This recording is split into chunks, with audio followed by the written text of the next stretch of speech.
Hey, everybody. I think we all knew that this day would eventually come. I'm sorry to say that this is it. It's our first rerun. Due to a family emergency in Andy's family, we just couldn't make a show happen this week. But we will be back next week to explain it all. And I'm sorry that we have to leave you in this time of boredom and sequesterdom at home. But we hope you're all safe, virus-free, and washing your hands. We will be back next week with Test Show 149. Your hashtag questions are all still there. And we love you. Stay safe. Stay healthy. And I asked Alex Brazel, hey, what show should we run? He said, how about 100? I said, perfect. See you next week. I'm actually amused by what's in my bag. Is there something amusing, or are you just amused by it? This is the kind of energy. Hi, everybody. Hi. I just want to make one thing clear, that you think I would have learned after 100 episodes to just allow the show to happen. But I still felt like I had to beat you to, hello, everybody. And you did. Yeah. You're the winner for this. What do I gain, though? I don't know. That's what I've been wondering. 100 shows. Everyone knows. And he can write a theme song to save his life. 100 shows. And we'll have part of that in a montage tonight. Some of Andy's theme songs that... A little teaser. I'm going in with a teaser with Test Show 100. I'm getting showcraft finally. Later in the show, we have a special contributor. Our producer, Alex Brazel, put together a little his favorite stuff reel. I cannot believe that you have prepared for the 100th show. Well, Alex did. Well, I did tighten up his reel a little bit, I have to admit, but with his permission. Even without his permission, you would have It's not like something he worked on for weeks. It was like last week I said, hey, I'd like to know what your favorite stuff is. Yeah. And it's mostly he loves the nonsense, it seems. like wordplay? No, the nonsense. You'll see when we play. Okay. So happy anniversary. Happy anniversary. Well, it's not an anniversary. What is it? Well, it is an anniversary. I guess it's not an anniversary because that implies year. It's a milestone. It's a milestone. Thank you. We're becoming Sunday morning AM radio. I don't see the difference between... Here's the thing, though, Josh. Now, the thing that people don't realize is that we got to 100 episodes. And you know why we got to 100 episodes? Because we never stopped. Syndication. We wanted to get syndication. Finally. What do you think the syndication deal is going to be? First of all, what's the podcast syndication market like? It's rich with opportunity. At 8 o'clock? It's a guy who... At 8 o'clock, it's a guy who analyzes all the episodes of Good Times. That's right. We're on after them and before the Facts is Life podcast. And Talking Dead, Talking Live. Now, this is the 100th episode. Yes. So do you think, look, I would just like to see how many bridges, not all the way through, but how many bridges, a couple of bridges every once in a while we can mention I burned. Probably Chris Hartwick, right? Did I burn that bridge? I think I said during I think you did at some point. I haven't gotten any calls from him at all. Yeah, well, I think he's been a little quieter. Points. Well, what happened with him? He had some... I know he did have a thing, but when he came back, I haven't heard since then. I think he sort of got off social media. So I can make fun of him again. Sure. That was the most painful... Don't think for a second he doesn't check social media. Don't confuse. Oh, great, now I burned the bridge. Fantastic. But... He opened for us that week that you opened for us as well at Largo for Cinematic Titanic. Oh, yeah. I don't have a memory of that, but I know that he's does stand-up. Okay, now we shouldn't talk about. I think you took a shot at him on Fitzsimmons, which will probably come out this week too. So that's where I think I took a bigger shot. I'm guessing that's the one. That's the one I'll pay back for. To him. Not so much this one. I know where I could remember where I said negative things, and so now I'll be able to locate them all. Right. I don't know what I'm doing. Yeah. Do you want to talk about the first episode now? No. I think it's on your mind, so I think we should. Did you just listen to it like an hour ago? Yeah, I just listened to it earlier today. So it's fresh on your mind. What's your thoughts? First of all, I'll tell you. Go first. Well, first of all, I had written down my thoughts, and then here's a typical. After 100 episodes, I've made a lot of progress in my life, and I even talk about it. In the first episode, we introduced my mental problems. Yeah. At top. Is that the episode where I thought I got... That was when you were going like, I'm going to admit it here. I have these problems. I'm going to harp on it. I wish... I think I even said something like, we won't be talking about these things again. Maybe. Because you had said something about, you got a lot of mileage out of it. But here's what I noticed. I noticed my first impulses, my first reaction is right away. You said about 4 things in the first 2 minutes I never knew you said. Right. And so I could definitely tell that I was not listening. Yeah, I could too. And then when you would say, I would listen, but I was definitely... There was a lot of jokes under the radar that I made. Yeah, you had a joke right at the 1 minute in.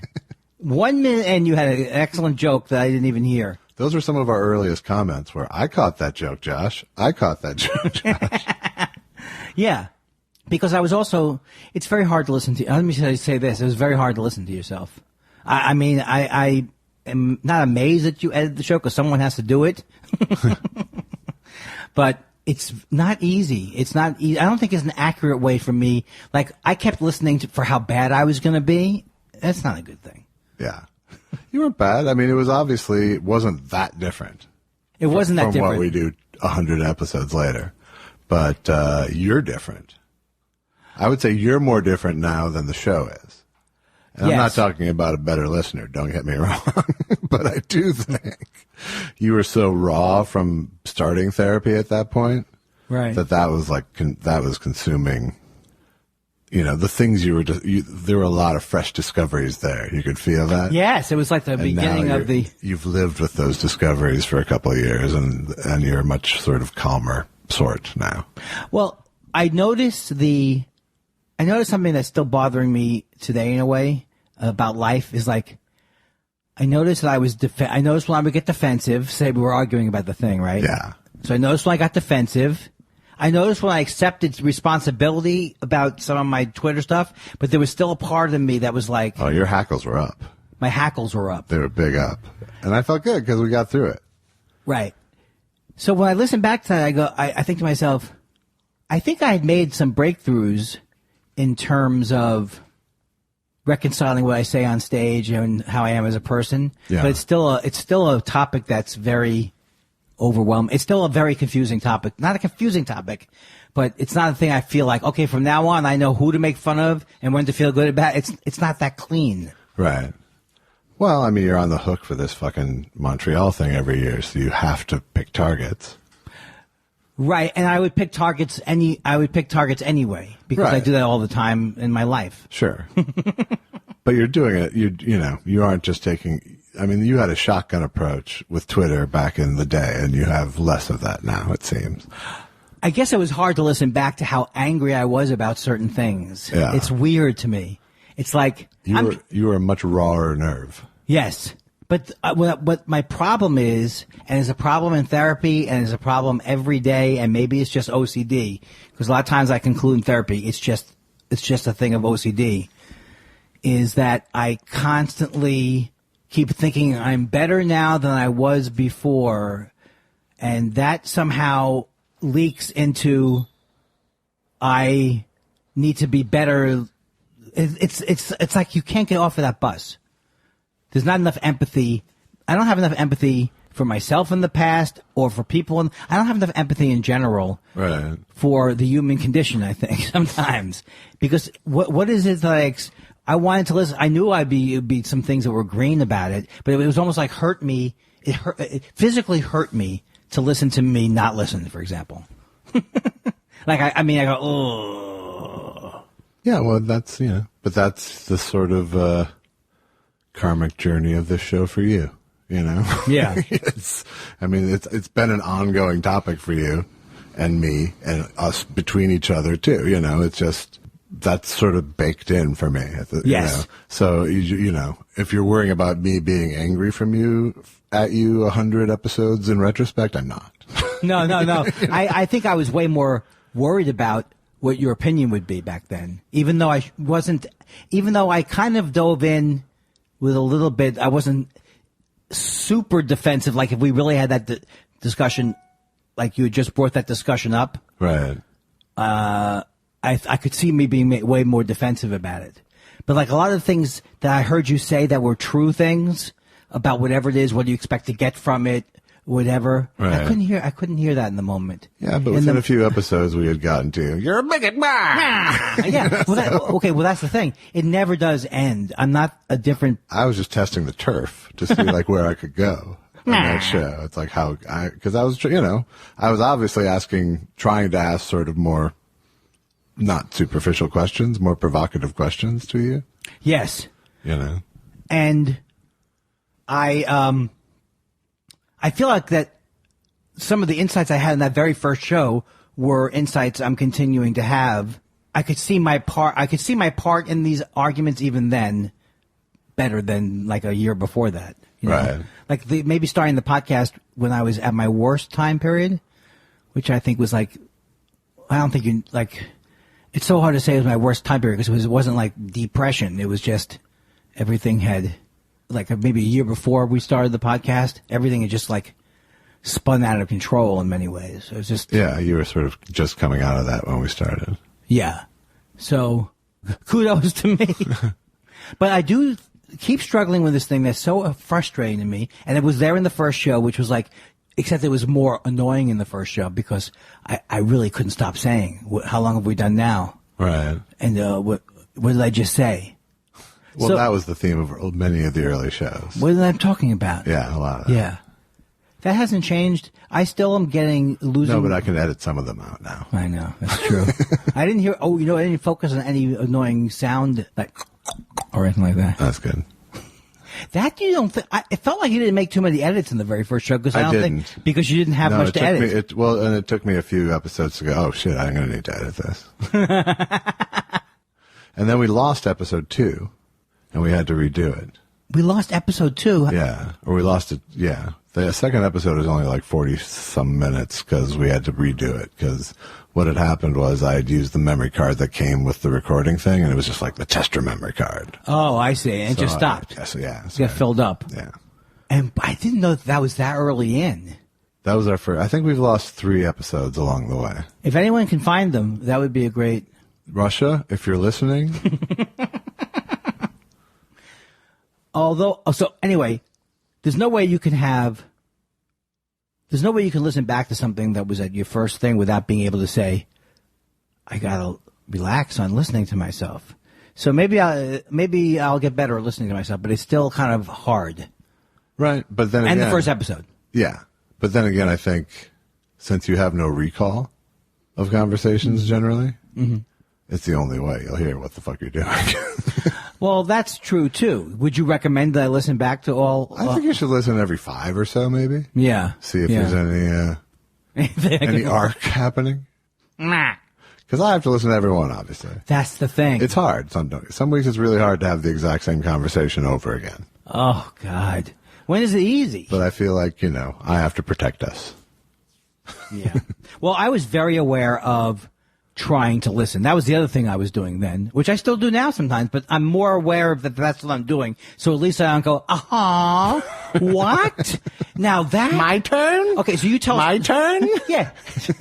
No, you tell a story about getting into a fist fight.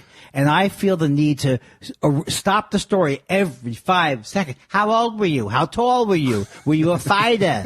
Did it happen outside? Was the lighting a factor? Did it really happen that way? That's crazy.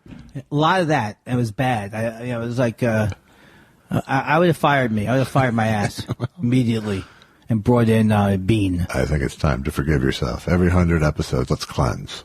Cleanse. Don't ever really cleanse. I don't cleanse. No. I mean, I wash. But do you know people who do? Because I think it's terrible. Whatever they're doing, fasting and purging or whatever the thing. Not the purging. That's a different thing. Yeah. But fasting. Josh.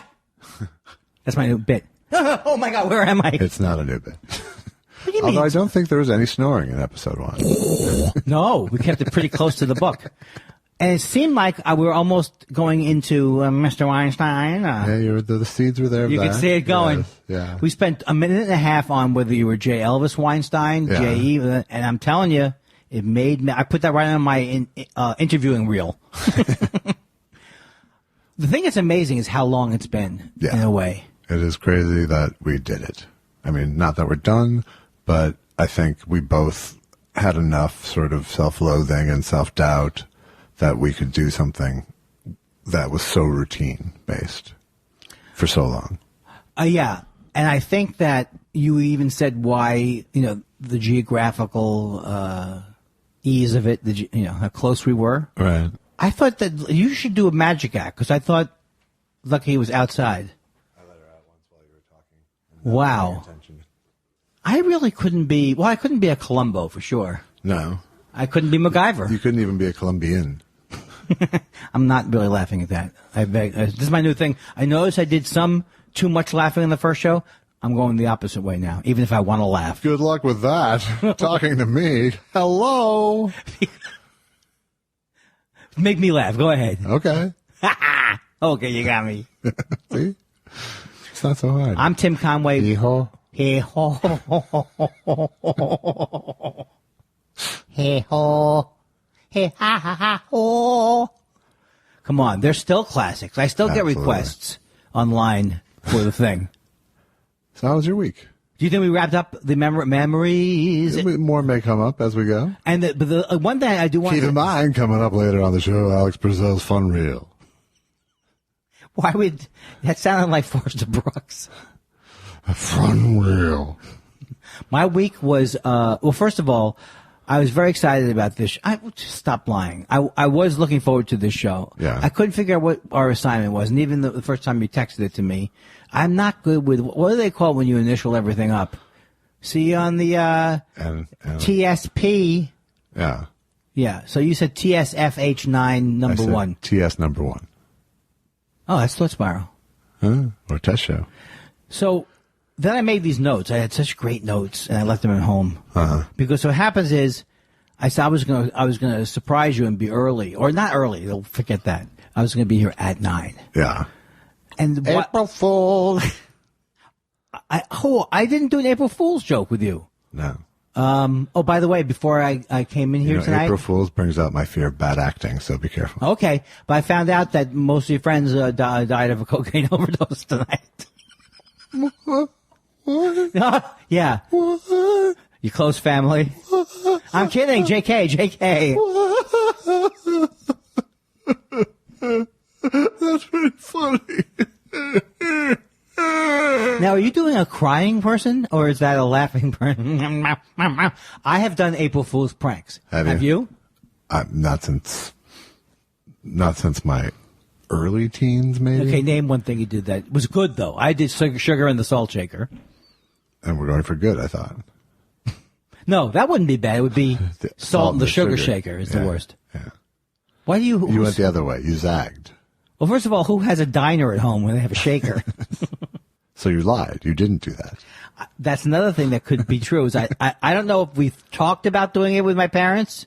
First of all, my parents were not the kind of people who like to be fooled.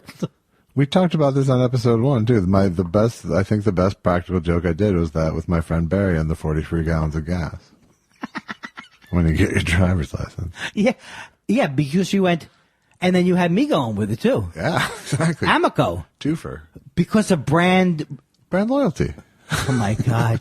Now, I think there is a program like that. Now, every time I fill up, and I do a lot. No, it sounded completely reasonable. Yeah, it did. Don't they ask you? He felt so screwed, though. They ask you for a number when you fill up, right? They what? They ask you for your Vons card, or they ask you for your... At some places. At some places. Yeah.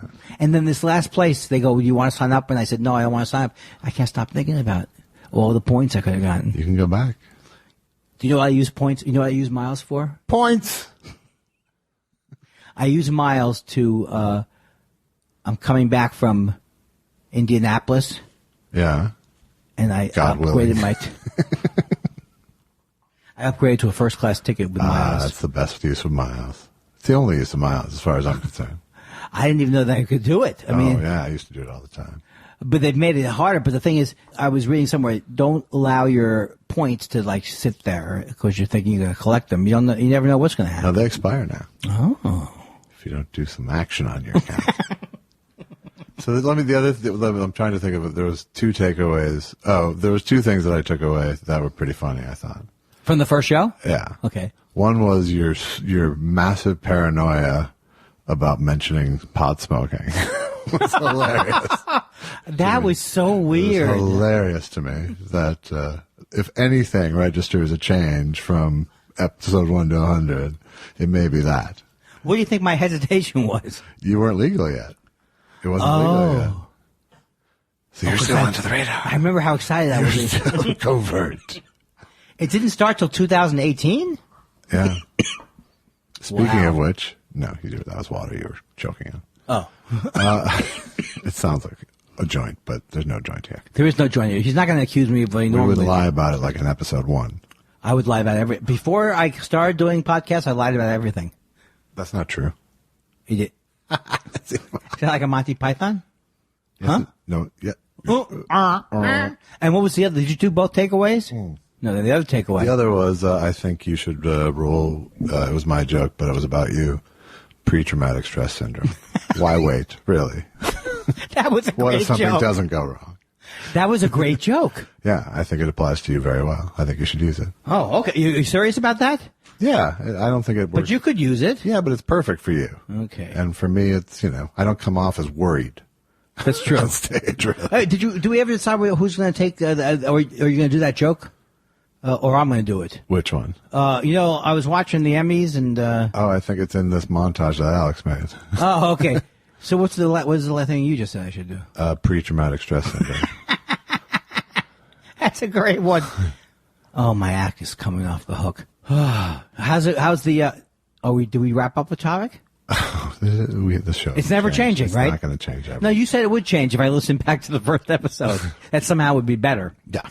One thing I wanted to say is that you had more of a resilience when I didn't listen to anything. Like it didn't bother you as much as it would a couple episodes later. You wore on me, is what you're saying. I think that you didn't realize how bad it was going to be, and then it got more annoying. Maybe I thought I could change you, but now you can't. Real love, you can't change something. You really can't. Yeah. So I had an exciting, fun week on the East Coast with Tom Segura.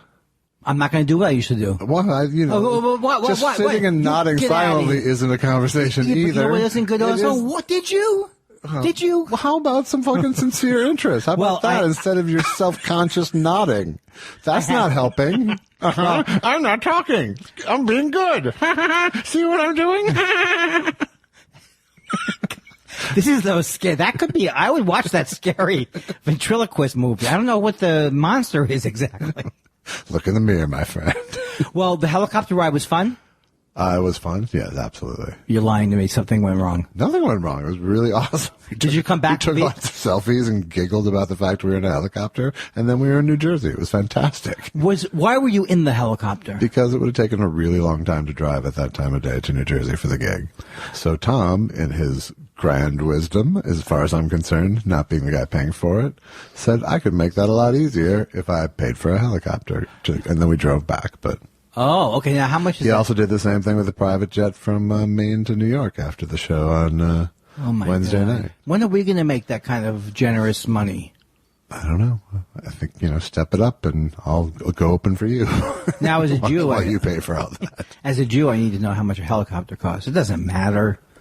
Why would you ask? Yeah, see, that's the difference between me and you. I know, and I'm not telling you. I know, because it was rude of me to say $2,000. Because he doesn't bitch about the price of it. He knows what he's doing. Yeah, he does. He's spending. He's very classy about it. He's excited about it. He's not at all jaded about it yet. Yeah. Well, and I think it's a slippery slope. I think he will move towards more luxury, but he hates hassle, and I love that application of wealth. I think that's to right. remove friction and dread from the process. It was like those are the two spots on the schedule that would make this week sucky.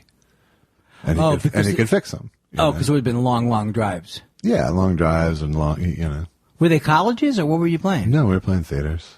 Oh. We played in New Haven as a college, but How big was not Yale, unfortunately. The other college, the better one. Oh, God. I think the coolest show was Westbury Music Fair on Long Island, which was super cool. Indoors, though, right? Yeah. Is there an outdoor zone there still? There isn't, no. Was there ever one? Or I don't think it. Well, I think that venue was called Westbury Music Fair, and now it's Westbury. Right. How many? But people? that was the venue that like Rickles would plug on Carson and Joan Rivers, and I remember it from when I was a kid. So, and it was in the round, and it was. I think they closed off one thing because for some reason it's more expensive to stage fully in the round. Okay. But Did you work? And it just played great because it's. But you couldn't work on stuff for the album, though, right? Or you could? I mean, I didn't. Yeah, I did. I worked on. Yeah, I did my material. Therefore, I was working on stuff for the album. Oh, that's right. right. I fixed a lot of bits over the course of the week. A lot of spots that tags that weren't as strong, or I found a lot of. Are they? I polished a lot of turds this week. Are they? But they're not. They're open. They're cool. The crowds, right? They're not like we want to go. Or, No, they're great. yeah. I love them. I mean, they're honestly great crowds because you can fucking say anything. And in fact, I've gotten tricked by his crowds. That's something's going to be acceptable. Yes. And then taking it in front of civilized people.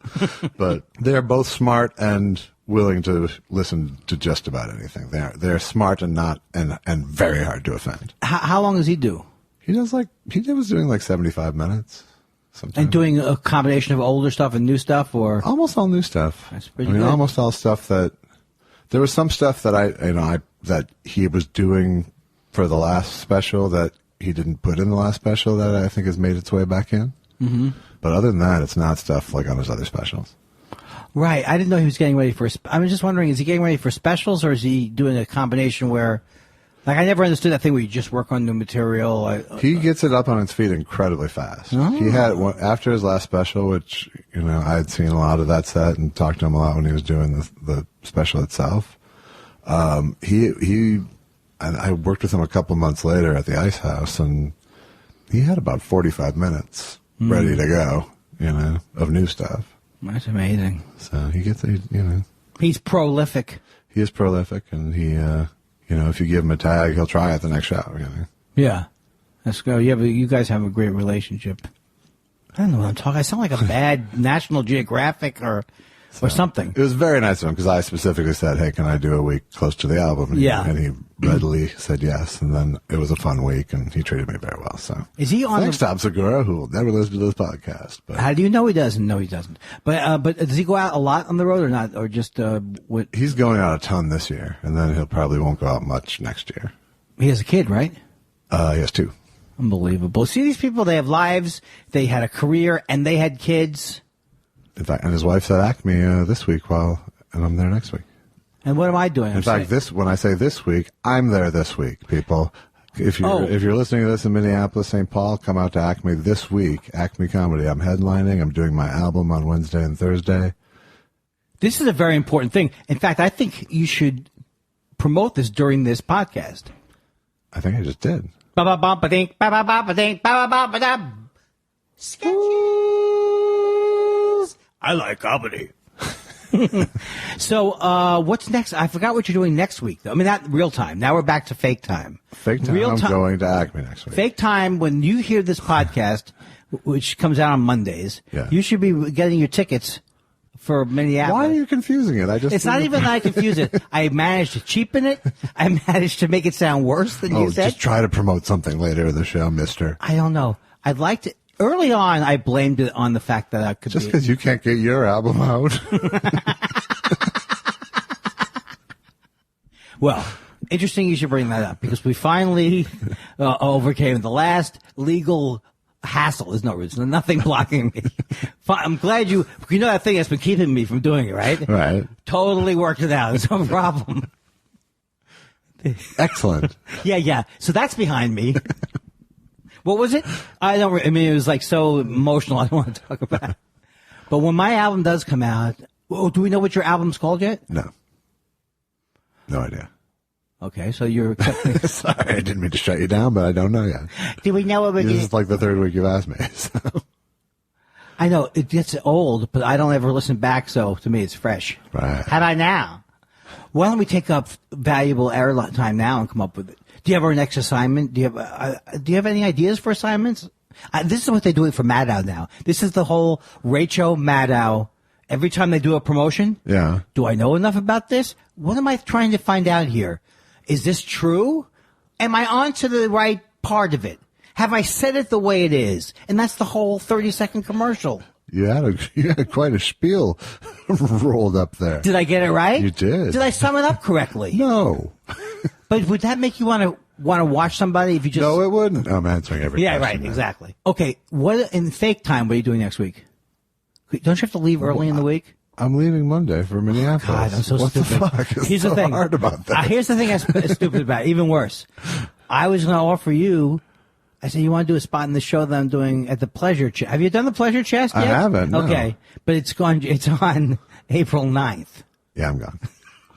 So the week that would have been good to get more gigs would have been this week. Yes, it would. This is my way of saying I didn't do a good job of that. Did you put me on that show and now I have to cancel? What's that one?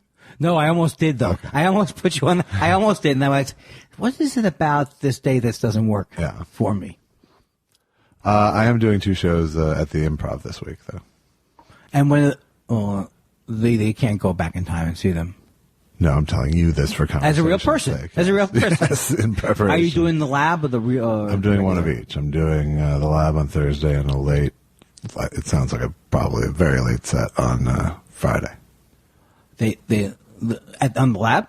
No, in the real room. In the real room. Not the real Why do we room. say the the bigger real room? Isn't there any place? The main room. I did find a good pizza. I'm afraid to say names of anything anymore because I don't want anybody near us. Okay. I'm getting tired of our food choices in this area. Yeah. One thing that helped me is I've walked. Will you just fucking cook something then? You say it with a laugh, but it's a very sad thing. I don't do much cooking. You should. Why? Because you can I'm then behind you on don't everything. have to spend $100 to get things that This disappoint you. isn't it's not the cheapest way to go? The ordering of the food with the delivery charge on top? There are some nights now where it's like I'm going to order something. Or I could just make a sandwich and not spend $50. So you get into the same rut that I do. Oh, God, yeah. I get into the rut of I don't know what to get at the supermarket. I'm so tired of all of my various snacks. Right. For the first 20 years of my life, I could eat pretzels and be happy. Oh, these are the greatest. Who came up with these? Yeah. Now I think of a snack. You can't eat. Nobody eats any of the snacks I want to eat, which are carbohydrate based. We're not telling you what to do, though. No, but late at night, I should have many choices. I should be able to have a. You know what? Late at night, you shouldn't be eating. I know. You're right. It's a good point. Oh, boy. Tough love. Bad baby. for you. Tough love. Tough love. You'll blow it up your CPAP. I have a new pillows, just the nose pillow. See, when I listened back to this first show, Josh, I said to myself, that's not me now. And it's me now. It's just you're a little less tense. Well, how have you... But you're reverting. How have I improved? That's what I was going to say, yeah. I have improved... Why do we have I don't know that I have improved. Why do we have to improve? I don't know that I have improved that much. I loosened up a little bit, maybe. Yeah. But I also... I don't know. I think I was trying to... cause trouble. I was trying to be a little more dynamic at the beginning. And now I'm just like, it's part of the week now. So I can't be anything but myself, really. You know what? That's all we want. That's all we want. I know. I spent years trying to be.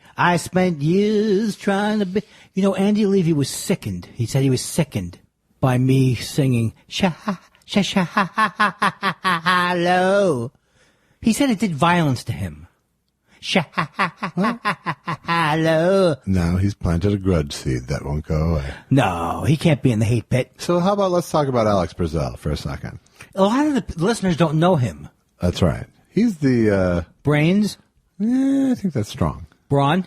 I think that's strong, too. Is he the Briz of our show business? He is the Briz in show Briz.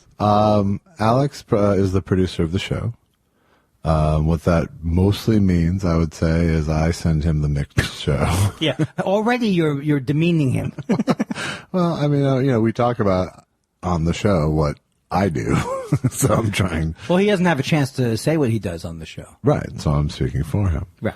So Alex then masters the show. He makes it sound a little better. He takes out some more of the noises we make.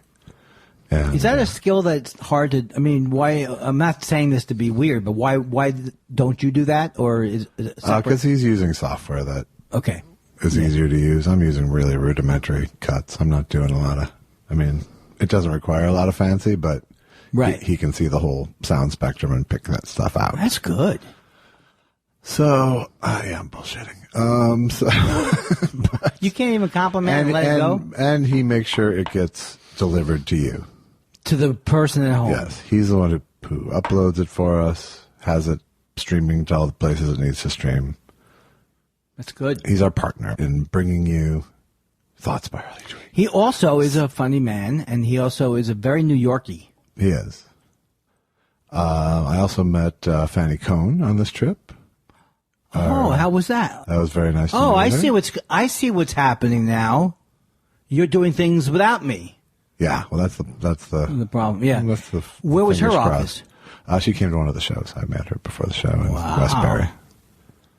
And I met Luke Hawley, a thought spiraler in Jersey. Oh, that's cool. Anyway, so Alex Brazell has to listen to each show. He also logs the show so that if we ever need to find where something was, he sends me a... That's a lot of work, my young friend. Yes, so he listens, he masters, and as he's doing it, he's jotting down these logs that we started doing after that first best of show. Oh, so he does each hunk? And then he sends me that, and I do the descriptions of the show.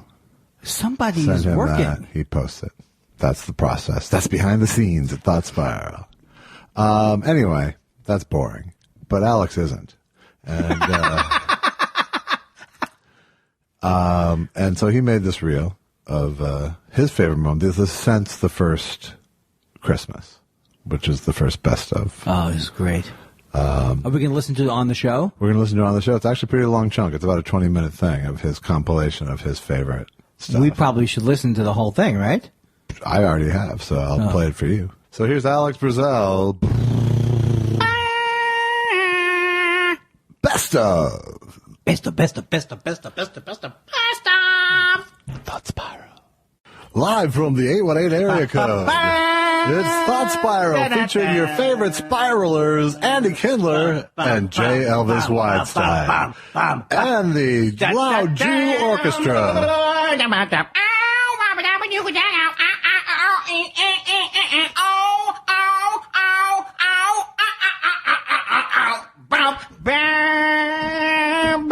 Hey, everybody. You have to stop. There's a certain old comic syndrome that happens too. I think it happened. I'm right here. I'm right here. Just listen up. If I can see you, I can hear you.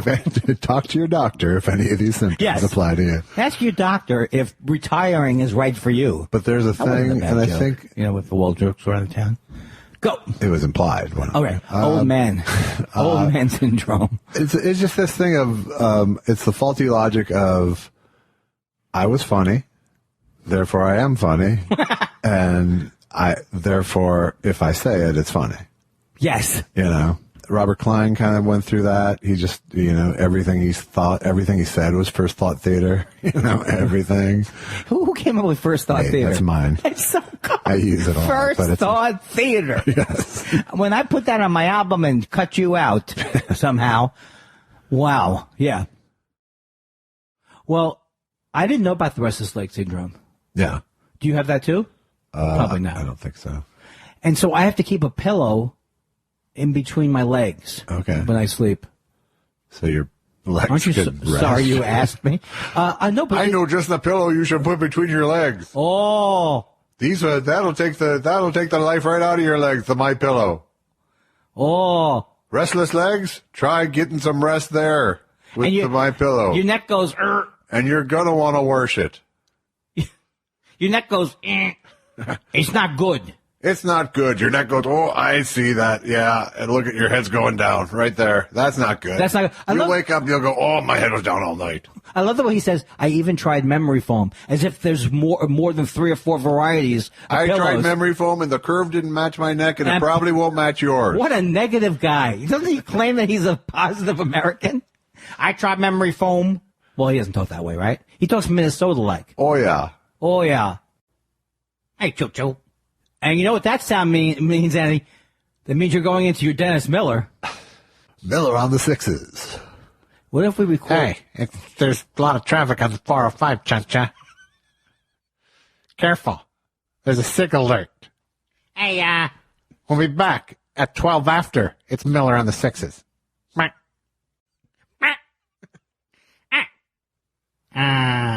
there's something going on at the El Toro. Why? I say, I can't even do it, but it's such a... There's a real backup in the grapevine. I'll be back at 6:18. This is Miller on the sixes. Hey, Steve Miller on the sixes. I'm resentful of Steve foreigners. Miller on the sixes. Some Dennis people Miller. call me the space cowboy, Choo-Choo. Some call me the gangster of love. I'll be back at 6:42. Beep. Hey, I'm Dennis Miller. I don't like foreigners. Beep. On the sixes. I don't like people. Hi, I'm Dennis. It's Dennis. Hey, hi. You're like leaving Dennis Miller's answering machine message now. Oop, you're Dennis. Love your new show. Hey, you got Danny's voicemail. Leave a message at the back. Yes, Dennis Miller. What you teach dancing lessons? What kind of dances do you teach?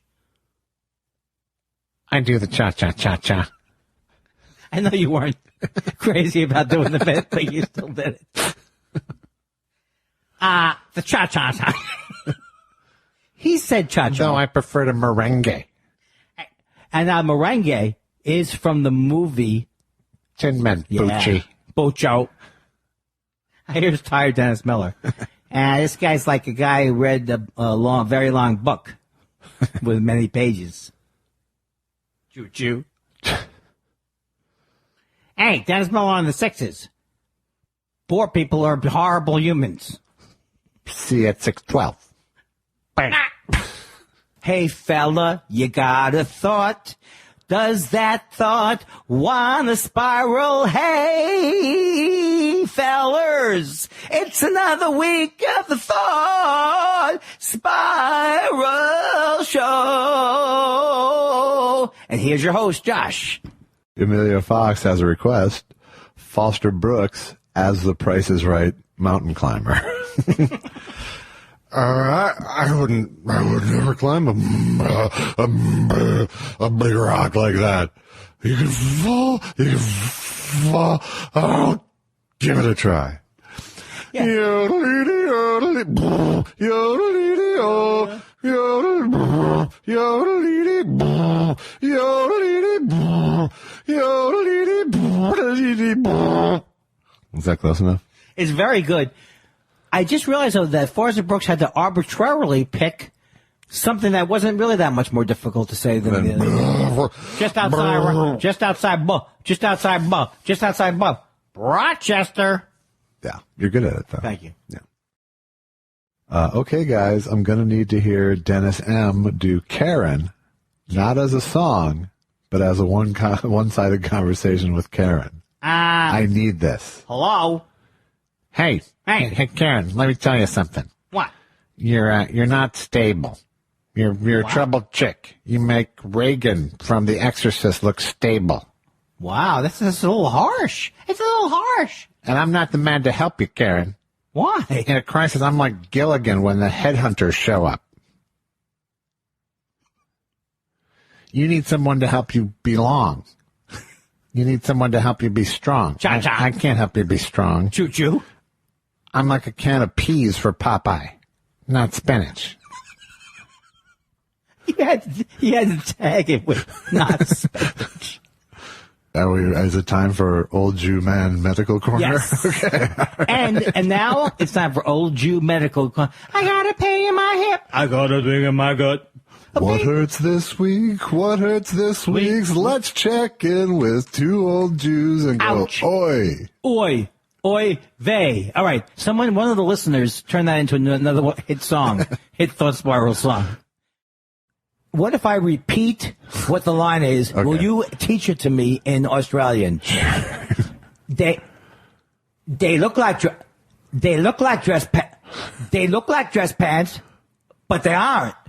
They're yoga pants. They look like dress pants, They look like dress pants, but they aren't. but they aren't. They're yoga pants. They're yoga pants. How come I can't get the? You see, I thought it would be yoga would be different. Yoga's normal. Yoga. Everything else pants. revolves around But it. he has pants. Now it's like a speech therapy class. 7 times in a row, I had to listen. I listened to. They look like dress pants, and it's not even. But they aren't. But they aren't. But they ain't. It's not, almost like he's saying ain't, but they aren't. It's something they say in Australia. Okay. Huh. So don't bring it in next week, I would say, right? No, because you'll end up saying it 150 times. I was going to ask you guys to do they look like dress pants in the My Pillow guy voice, but you guys did that already in Test Show 66. Oh, we did as the My Pillow guy? Yes, I did. They look like dress pants, but they're not. They're yoga pants.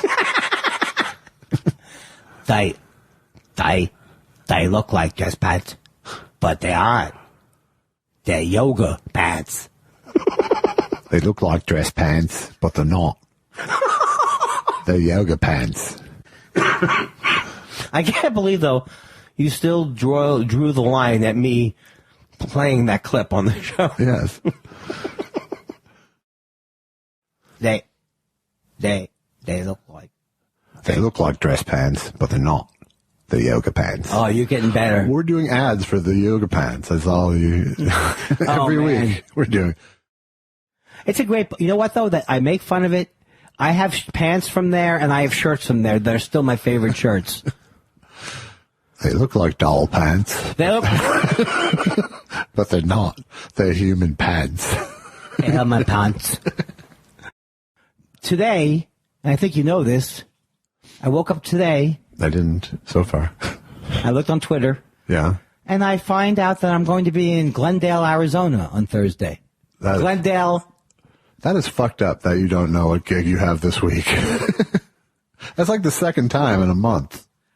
Is that really true? Oh, Yeah, I don't remember I was going to Seattle? Or? Yeah, Bruce called you up and went, oh, you got your tickets yet? And you were, So in other words, it's not usually $500 to fly round trip to Phoenix? oh, shit. Why don't you just... Wait, let me ask you a question. Is that at the right normal price? Or is that a super saver price? I'm going for Burbank. Burbank's nice. So I'm only guaranteed, I think I'm guaranteed $500 for that. I'm staying at a hotel. Now look at this. Okay. I want to talk about this. If we can talk about it, not to defend me. I want to see if there's anything entertaining. Well, what was entertaining to me, first off, when you told me today that you had this gig coming up, was that someone asked us last week on the show. One of the questions. Hey, are you guys ever going to come to Phoenix? And you're like, I don't know anywhere good there. And I even remembered. So not only did you fucking not know where you're performing next week, but you fucking slagged the club you're playing. I don't know of any place to go there. On a podcast. That was the podcast that came out last night. Yeah. That could have helped. Yeah, it would have. Hey, so if I say come down and see me in Phoenix this week, Not going to help. NG. Not going to help. How much have you got into on a daily basis? How often do you use Alexa or similar? I use it to listen to radio or music. That's about it. So, in other words, you have in your computer area, you have stored a lot of music? Or you go like a Spotify? What are you doing? I've always wanted to do boo boo play shmoo shmoo. That's all I want too. That's what you can do here. How come when I ask Siri something, she goes, I'm sorry, I can't open up that. I'm not allowed to open up that app. Yeah, different person. That's Siri. And why does Siri also think that I'm so stupid that I don't? That my problem is not knowing what to ask. Like I have dementia. Right. You could ask this. Call Bobby. That's the problem, man. You're searching for answers when you should be searching for questions. Whoa. You hit me. That got in. Boy, you are very...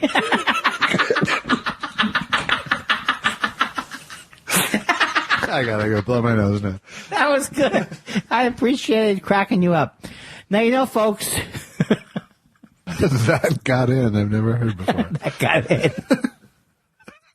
Ooh. Ouch. That got in is great. Oh, that's going to be coming back in my vernacular. All right, let's go to questions. Let's go Since to. I wrote a song. We're already running fat. Oh, I wrote a song. Would you like to hear it? Would I? Hey, you've got questions, we've got answers, or sometimes we seem to act like we didn't even hear the question. It's Thought Spiral. Question time. I lied. I'm sorry, I wasn't listening. Letters. We've got people who love us. They like to reach out and ask us questions. It's time for No, it can't be viewer questions. It's time for your questions. It's time. But how about this one?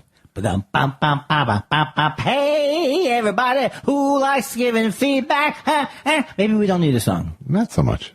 So, question me, please. Please, please, I need your questions. I need your questions. Give it to my back. Ooh, you've lost that questioning feeling. Are you going to cut all that out? No, I might loop it. That might be the second hour. Kenny Loggins the third. Every time I see that. If Kenny Loggins were to write an 80s style movie theme song for Thought Spiral, a la Caddyshack, Footloose, Top Gun, yeah, what would it sound like? Gotta thought spiral. Thought spiral. More than the thoughts that don't spiral. Hey ho, yours thoughts. Yabba dabba dabba dabba da. Hoo. No. I'm not well. You should probably worry about me.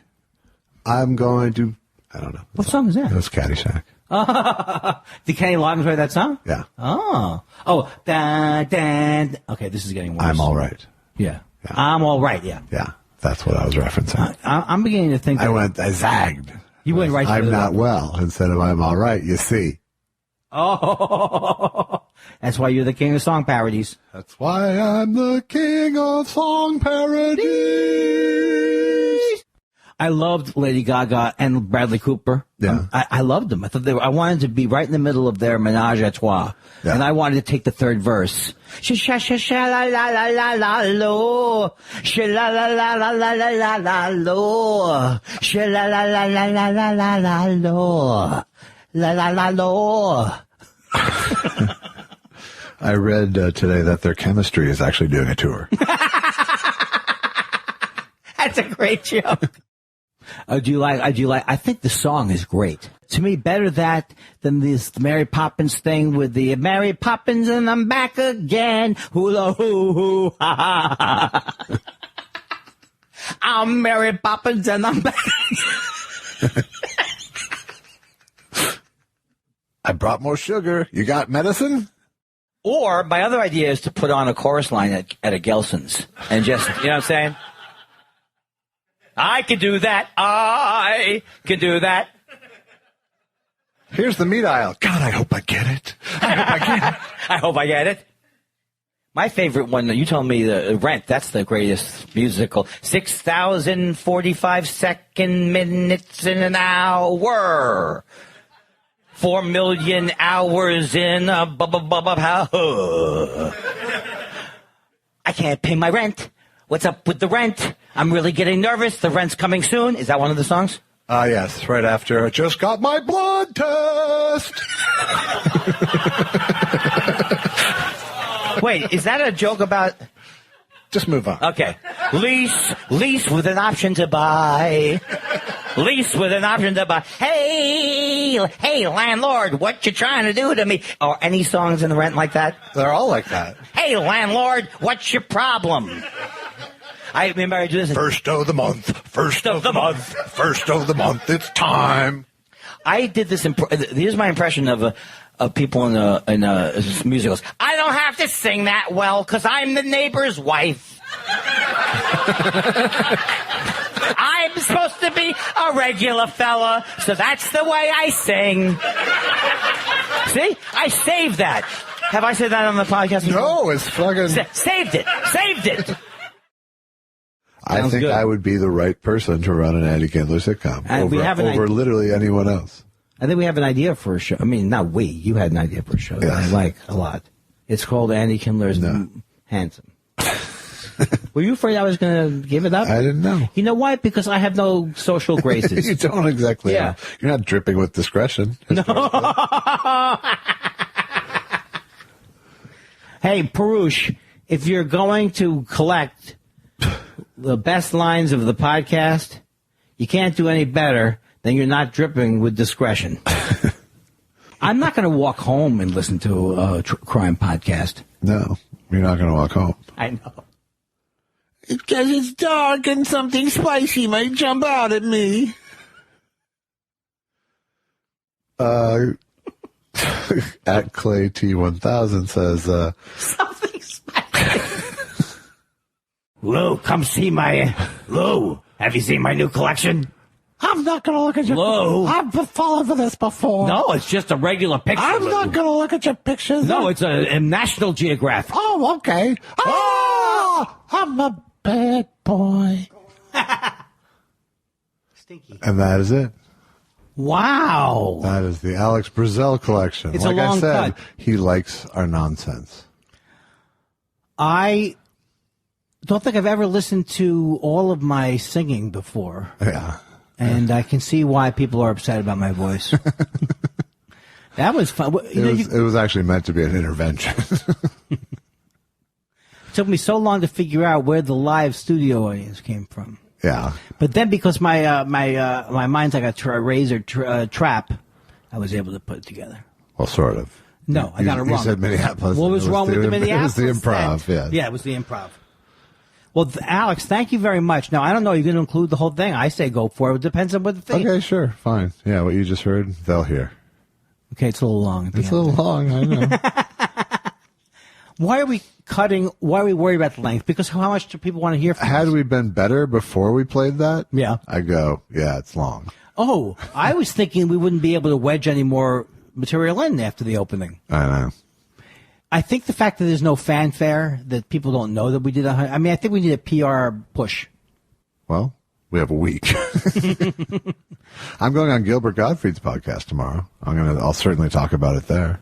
That's good. And Frank Santopadre has actually been listening to our podcast. Is he Gilbert Gottfried's host, co-host? Yes. Where do they record that? I'm recording it at Earwolf in Hollywood. Stop bragging that you know Earwolf. But I think it's a live hookup to New York. Okay, he lives in New York, Yeah. normally, as we say. Well, that'll be good. So yeah, it'll be fun. And we got Greg Fitzsimmons coming out? Frank has been, we're doing Greg Fitzsimmons, and Frank has been watching all my stuff, so at least it'll be one of those interviews where they know who I am, which is a sort of a rare thing these days. Where you're saying that you have to spend a lot of time setting up a thing?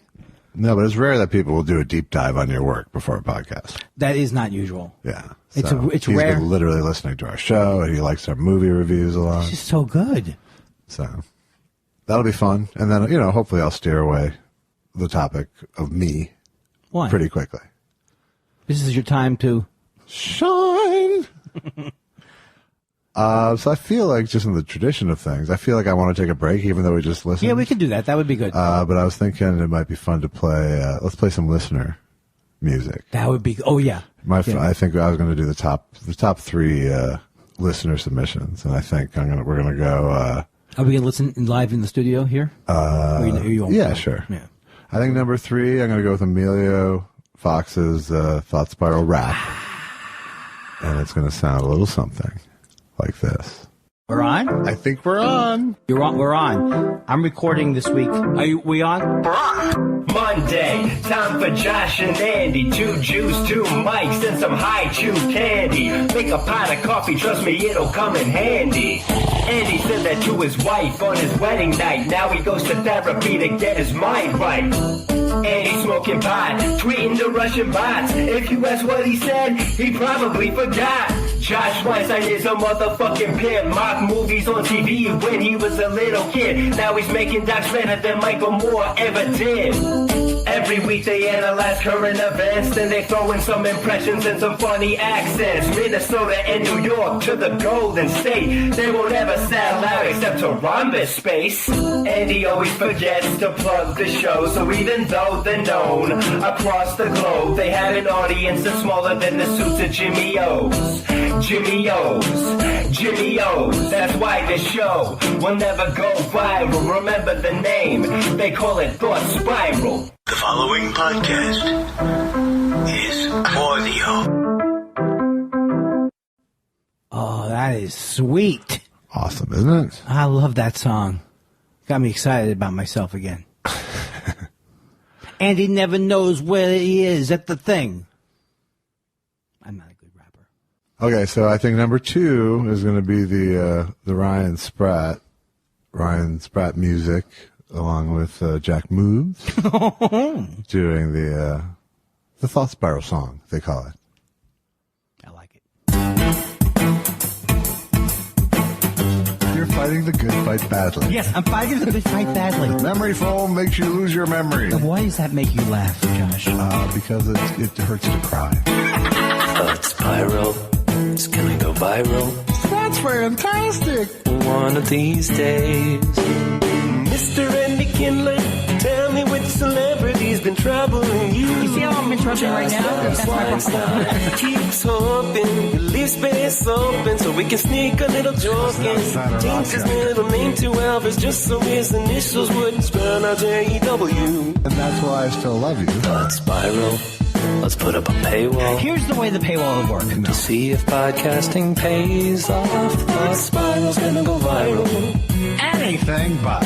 One of these days. I love that song. Yes. Who's that? Oh, you just said That was the Ryan words. Spratt. I love that. Thought viral. No, not thought viral. Thought spiral's gonna go viral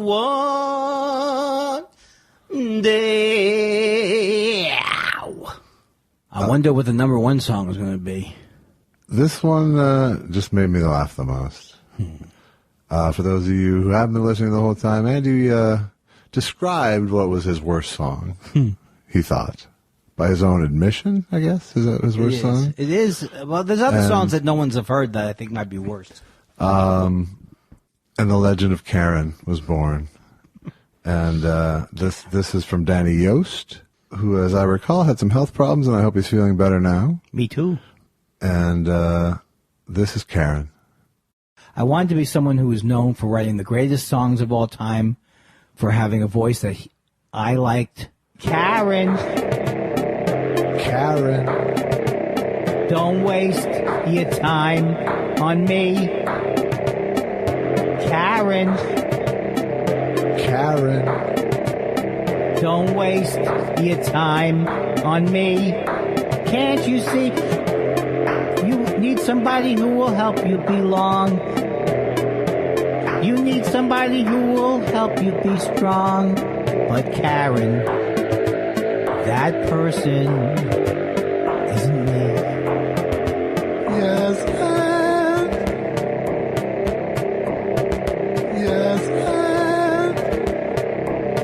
Hey, Karen. Okay. Okay. I hope I die before I get old. Talking about my generation, Karen. Maybe I will get fooled a couple more times. Here is the new boss. Same as the old guy. Can't you see? You need somebody who will help you belong. You need somebody who will help you be strong. But Karen, that person isn't me. Yes, I love that song. Yes, for sure.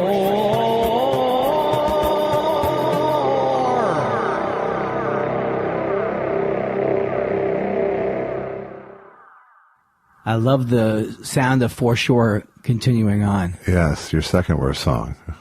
For sure. Oh, that was great. I don't know. That might be my favorite. I don't hate to choose between my children. But thank you for everyone who's sent in stuff that both has been played and not on the show. I apologize for any rejected submissions, but a girl's got to have his standards. What the hell did that mean? It's like a backhanded. Maybe you didn't get it. No, that's very possible. Yeah. But I don't, again. What are we going to do? Whose show is it? It's an, I wish I had input. I wish you did too. Oh, you mean on air? Anytime. You mean even off the Any like an sort idea of- that I would send any in? sort of assistance, any sort of anything. Maybe I brought some pretzels over once. Yeah, that helped. So should we take some TS? Sure, I would love to. TS 100. I was just thinking that should I have prepared you a cake? It wouldn't have hurt. It wouldn't have been a sin. Could it? You know what? I'm going to start bringing things to the. I hear your message now. I'm just going to start bringing foot warmers. And I get in the mood for a hot dog. Everyone in the mood for a hot dog? Oh yeah. But you eat them then, right? It's been a Not while always. since I don't quench every sausage thirst. When I was a young man, and I would have go in the streets of New York, I'd have a nice hot dog. I'd be afraid to have that now. Would you I don't really? know why. Nah, the germs are the same as they were in 1972. So I shouldn't be afraid. No. How do you know if it's a good truck? They have a truck. I'm not putting it down. They're calling it Chicago Pizza, but it looks like someone's van. It's a squash little truck I've driven by. Yeah. Have you eaten from it? I ordered once. Yeah. It is not. The only thing Chicago about that pizza was it took me 15 hours by plane to get over it. It made me windy. But if you haven't gone by that truck recently, it looks like it really does look like it now broke down, and that was the only thing you could think of was to sell deep dish pizza. It's natural. It's natural deep dish. Lars J. Oz says, let me be the first to congratulate you on Test Show 100. Too late. Oh, sorry. Woo. 100. No question. Well, that's cool. That was, he posted that on July 9th. Truly. Is that true? Yes. How'd you keep that? Because Well, I went to the latest and went all the way down to the oldest. Oh, that's amazing. Mark Thompson, son of a Tomp, says, thank you, Josh. Thank you, Andy and Josh, for your podcast. It has been an enjoyable 100. In honor of the occasion, I rented a tux to wear while writing this tweet. Only one request. I want to hear more from Ted, Josh's Airbnb guy, in future episodes. I don't know him. He put a reference. It's from Test Show 98, and even I've forgotten it. That's It was too much I know. ago. I know. Is this a guy who rents out his apartments for the B&B? I don't know. I don't remember the gag. I'm sorry. Hey, look, If you guys want to know what he's talking about, and you probably do, since it was just 2 episodes ago, but I had to listen to episode 1 today. It's all a blur. You have now. so much then on I your just plate. listened to the Alex's best of thing. It's what? That's the second- How do I remember? what do people expect from you? So I'm sorry I can't listen. I can't grant your request, Mark Thompson, but it's at the 133.29 mark of Test Show 98. I might do it. So. I might do it if everything falls through. M. Ledsome from England I love says, M. Congratulations on making it to Test Show 100, guys. Thank you for making me laugh each week and giving me the "is it spicy" moment. It still makes me laugh. Makes me laugh saying And it. M is a fan of also Mystery Science Theater Yes. 2000, and I spent time with her in England when I went over there when I was a Yes. big smash. Did you hear what a big smash I was? I did. You know what? From you. Well, it's amazing, Josh. They keep saying, "When are you coming back? When are you coming back?" You know what they said the most is we love his interviews. We love his snappy Yeah. I'm email telling you. interview banter. Let me tell you something, England. Next time, you got to start writing your own articles. You want these comics to come over and also write 500-word essays? Clean it up. Guy Incognito says, guys, congrats on this momentous test show. Since we asked so much of you, do you have any questions for Guy Incognito, Yoshi Yamamoto, Perush, Stand By Your Man, Mad City Architect, Michelle Wisecarver, Shecky Flopsweat, He and Mark Thompson, or Tom Tom the Tom Tom? Yes. What's the appeal? Why? What makes you keep coming back? I have to, but you? Well, I don't know. See, I don't want to get my head filled with sugar plum fairies, but That's what this episode is going to be, I'm afraid. yeah. It's a celebration. It's a celebration. But if I started to talk about why people listened, I'd probably start trashing myself in the middle, and then they wouldn't want to listen. Okay, then we'll move on. Daniel Wade says, over the years, there have been a lot of top 100 of all time lists. Do you have a favorite such list? Well, I think my favorite list. I have 100 favorite top 100 list. It's not even a list I care about, but it just happens to be the top 100 list of comedians as thought of by Comedy Central at some point. Yeah. That infuriated you? It didn't infuriate me, but I read that list because I knew a lot of comics. Did you make it? No. No. But I think Gallagher was like 85 or something. There you go. So what are you trying to do? What am I trying to say? The comedic Mendoza line. Maybe, I guess if I had to pick blindly, I would probably be movies would be good for me. Top Like the 100 movies. AFI? The Something AFI? like that, yeah. All right. I'm not saying it's like, I'm not get up in the morning and see what the new BuzzFeed thing is. If that's reference. Dan Bolmgren says, after 100 episodes now here on Test Show 100, Josh and Andy, what are some examples of things you have most learned about yourselves since beginning this journey? Thanks. I'd like to say I've learned to listen better. I don't know. I've learned more about myself just from, I don't know. You take it. I think you've learned how to have a friendship. Well, that's true. My therapist said that. I think it's true. Yeah. You've learned to trust me in these 100 episodes. Even when we even got past the what do we call that? There was a few fights. The traumatic drive to the Doug Benson show. Yes, that was the latest big What fight. else did we fight about? There's a few along the way. Yeah. Mostly me, and I think there was I pushed you, I think, on the Twitter thing later in the series again, and you got pretty fight-backy. See, and I think there was the fight when we were writing the first State of the Industry address, where you felt it was more of a fight than I did. I was also... You were just squealing with discomfort.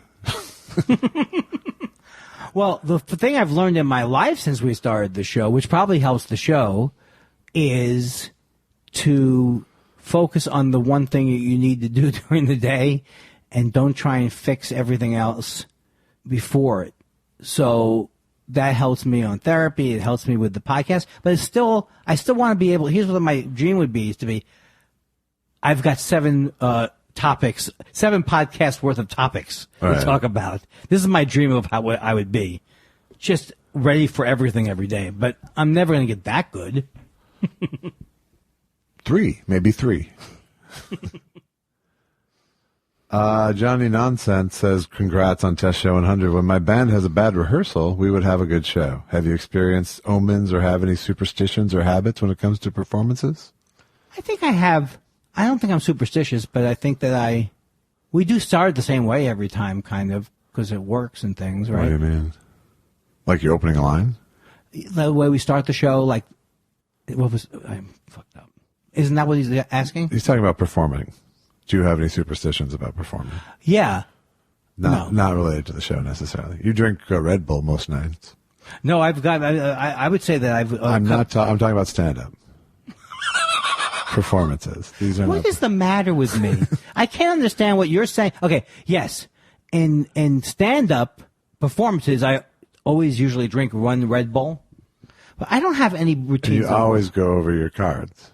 I always go over my cards, but nothing like in a routine-like matter. Right. And it is a routine that I'm doing ultimately. Right. How about you? Do you do anything like that? I don't really. I always, I kind of just sort of tend to be more quiet than cramming. Because I find like I always feel like cramming, looking at notes and stuff is going to fuck me up more than help me ultimately. Which I have not learned that. I'm always cramming. Yeah, most comics do, it seems like. Yeah. I've found in the last few years that I'm better off just going, something will come out. You know? Right. You know, and I think about it during the day, but right before the show, I tend to just sort of get more zen than crammy. I think over the years I've become more aware of what I need, what I can eat, and what my body is doing. And yeah, I don't like to eat before a show. Very close to a show. I don't generally drink much. Although if I will sometimes beer down from. I will sometimes coffee up and beer down just before the show. I don't even understand that. You coffee up like a couple hours before? Yeah, I'll drink a lot of coffee, and then right before I'll take a little of that edge off, loosen myself up. Why don't you use the Adderall for that? Well, that habit was formed before Adderall. Right. I will, in fact, take Adderall now. Not every show, but some shows. Do you always beer down, or just depends? No, I don't always beer down. And you don't get drunk. You just get like, you never get drunk, so it doesn't matter. Drunk, no, it takes a lot of beer downing for me to get drunk. I've never been too drunk on stage. I've been almost too high. Just once, just when on my 21st birthday. Is that when you threw up or something? I did not throw up. Oh, when they were all sending you stuff up, right? Yeah. In Colorado Springs. You were a man. You became a man. I became a man on a mountain. Tommy Barcanero says, thank you, Josh and Andy, for 100 shows of joy, humor, and thoughtfulness. From the podcast inception, you guys have never failed to provide laughs or catharsis, depending on the topic, and sometimes both at once. Here's to the next 100. Thank you very much. Thank you, Tommy. You're psyching me up. Casanova Frankenstein, an early adopter. And now back. He's back Thought now. Spiral. Now he's back in the fold, it seems like. Yeah. I don't know that he ever left listening, but he certainly left communicating for a while. I'm doing a true crime podcast about where he was. I hope it's because of all the good things happening in his life. Wow. When did you get so Tony Decent. Robbins-like? Congratulations on 100 test shows, says Casanova Frankenstein. Hey, J. Elvis Weinstein, remember when I sent you that music I made as a possible theme song for the show? You let me down easy, and I said that it did indeed sound spirally. I appreciated that. See? I'll try to get some photo gags in for test show 100. That's a very nice thing for someone to say, because mostly people are like, well, I didn't need I know when I send something and I want people to go, why, did you get my thing? Yeah. No, I try to respond, and you haven't been sending me any email. I think my response at that time was it was more that if we were going to do music, I was going to want to do it myself. I remember that. Yeah, and then I was we're not doing And then music. you slapped the lawsuit on them. Yeah, of course, cease and desist. I'm assuming you're going to take one of mine. Hey, everybody tonight. Cease and desist. Yoshi Yamamoto. Yoshi Yamamoto. Yoshi Yamamoto says, it's Test Show 100, and tonight we're all wise carvers. Thank you for the consistently delivering your bodies to the microphone, Andy, along with doing every other single podcast-related activity, Josh. I'm grateful for the community of neurotic spiralers from all over. Test Show. Oh. We are, this is heartwarming. I think, and I'm not saying this in the wrong way, I think we have 75 total listeners. Yes. And they also get their questions answered every week. And each one of them has had a song. It feels that way, but you do know that there are thousands of listeners. I know that, Okay. my friend. All right. I'm trying to soft sell us. No, I don't. I really don't know. There are thousands of listeners. But I always wanted to have people that were regulars. We do have that. Yeah. Speaking of which, it's Michelle Wisecarver. Would be great if you guys do a live show and we true spiralers. See, true spiralers. That's the what thing. you're talking about. I'm not talking about the people who just Could attend. no bandwagoners. Maybe when Ledsome is here to see the Mads, we could all wear our Thought Spiralers at Spicy shirts that I hope are in production. And where does Michelle live? Congrats on 100 guys, and thank you. Is she in England? No. No, she's in Ohio. Is That's my right. recollection. Because M is in London. Yes. Thank you, Michelle. You have gotten me through dark periods. I found that when I've read emails and I've been depressed, it does definitely it cheers me up. I know that's a little narcissistic, but when people say, sometimes you wake up in the morning and you don't think anything you're doing is right.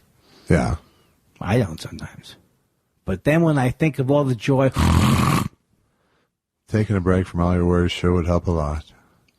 that's David Gogo says, congrats on 100. I love you, assholes. I love you, David Gogo. I don't love that he just called me an asshole. What the fuck? That's the way he is. What the fuck is that, It's man? like Rickles, man. Is that your friend? Because tell your friend I don't like being called an asshole. I'm not that fond of being called. Is he calling me an asshole? I think he called me an asshole. No, I don't. I think it was just in this. That was good, though. That was a nice little piece. Yes, and Torben Rolfson says, hey guys, love the podcast and listen every week. I'm curious what you each think of David Fincher's Zodiac. I don't think I saw David Fincher's Zodiac. I'm assuming that's the one with Jesse Eisenberg. Isn't Jesse Eisenberg in there? I don't know. 2007. I've never seen it, and it looked great to me. There you go. And now, is this the thing? Now, I'm about to start a new true crime podcast, and it's about the Zodiac thing. They don't know. They still have no idea, right? I don't know. Oh, we never followed that one. Nah, okay. Are you a Sagittarius? Do you know how he would? Do you know how he would kill the Zodiac killer? He would go to a He bar. would read them horoscopes He until would- they wanted to die. No, he would say, "What are you, a Libra?" And he'd go, "Yeah, we're very similar. I'm also very." And then he would stab them. You know, he only killed Libras. I'll tell you somebody who's bothering me, though, is that Ted Bundy. I don't like his attitude. Is he still alive? No. Tweet Pahara says, if I had $1 for every test show you've done and listened to, I'd have $100 and would send them to you guys congratulatory. If I had $1 for every test show you've done and I've listened to, I'd have $100 and I would send you guys congratulatory flowers and maybe a nice pizza. Who knows? Anyway, congratulations and thank you for all the fun. Thank you, and not that you have to send the pizza, but I'm looking forward to it. It's not about the pizza. At Poposoft says, What's that? At Poposoft, what food would you most like to eat 100 of? And what food would you least like to eat 100 of? I always go with sushi. The sushi's my favorite. Like when I'm craving food, I crave sushi. So I couldn't eat 100 crab rolls or 100 popcorn. Okay. What's the least? 100 crab rolls. Like your least favorite food? What's the least thing you'd want to eat 100 of? Oh, I wouldn't enjoy eating 100 liver and onions. Yeah. Well, when I was driving through Amarillo, they have a famous steakhouse where they have a 72-ounce steak. And if you eat it within the hour, you get it free. With all the trimmings as well. All the baked potato and rolls. You have to eat salad. everything. You have to eat everything to get it for free. So I would hate to eat 100 of those. And the thing I would love to eat 100 of, grains of sugar. No, I don't know. I'm just thinking about that. Popcorn's fine. What's that? It's safe to say popcorn because I could eat 100 pieces of popcorn. But I'm trying to think of how, I know I can figure out how big 72 ounces is, but that's just, I would never take someone up on that. No. I wouldn't either. I think that's a lost leader. I don't think anybody ever. People do it. No, people take the challenge regularly. And I think it's like $70-some or $80 if you don't. If you don't. Yeah. So you either go to And of course, there's a wall of fame. And then I assume there's an RIP wall somewhere as well. There's got to be more than one person who's died during an eating contest. Probably. That one woman died on the radio once. It was very sad. She drank water. It was drinking a water contest. How much water could you drink without using the bathroom? And you can kill yourself that way. You can get hydropoxia or something like that. Parush says, can you do this famous Rajid Kant dialogue? Nan oru daharave sona, noru daharave sonu madhiri. Translation, if I had said it once, it's like repeating it 100 times. That is a lot of preparation he put into a special message. Yeah, he really did. And he said, I hope the plug is not yet pulled off the podcast before you get to this tweet. So you're in, Parush. Parush, you made it under the hoo-hoo. Greg Kelly says, in 100 episodes, how many times do you think the snore sound has been made? Please answer as Foster Brooks. I would say at least a brr, several. And I would say it adds up, I bet, to 2 a show. 2 snores a show? Yeah, if you add that. Does not every show? I bet more. More. If you average it out. Do you really? I bet there's a 300 snore count, at least. Of total Yeah. snore count. Evan Jordan says, in the spirit of Test Show 100, do either of you ever harbor superstitions, preferences, or hostility towards numbers? I.e. prefer odds evens, a certain number pops up frequently in your life, find numbers lucky or unlucky? I find them more lucky. I don't know if they are lucky, but I get those numbers in my life that I think are lucky, like the number 26. Mm-hmm. I don't want an unlucky number, and I don't necessarily buy the 13's unlucky. And I don't necessarily know that the ones that I think are lucky, but I definitely have them. Yeah. I love 16 as my birthday. 25 stuck with me as a kid for some reason as a lucky number, but there was no, I think maybe it's because I played a lot of video games and that was the price. Stephen Elton Yates says, I want to thank Andy for the sweet email he sent when my mom passed away a year ago, and Josh for being the rudder, sails, hull, and deck of the SS Thought Spiral. Carry on, gentlemen. Oh, Stephen, that Thank is you, wonderful to say. And I'm glad that I was able to be of help. Tweet Bahara says, they said humans would never fly through the air. They said we'd never walk on the moon. They said thoughts would never spiral. That was 100 test shows ago. Lou, are you getting this?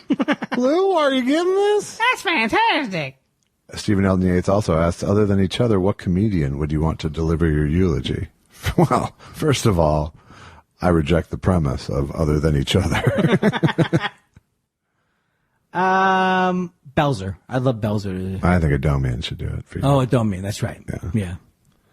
I was thinking more like old-time classic comedians. Yeah. But Adomian, no. Yeah, he's your eulogy man.